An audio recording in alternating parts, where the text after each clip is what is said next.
And now a special weather statement from your National Weather Service. Issued at 9:22 a.m. Elevated threat for wildfires today. A cold front will move through the area this morning.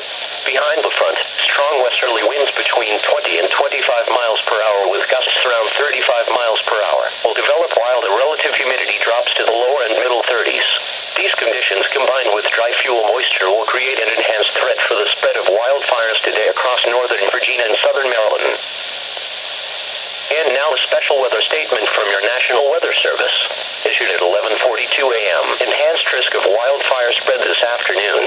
Low relative humidity levels, gusty winds and dry fine fuels will create an elevated risk for the spread of wildfires from late this morning into this afternoon. For more information about wildfire danger, burn restrictions, and wildfire prevention and education, please visit your state forestry or environmental protection website. The forecast for the Potomac River at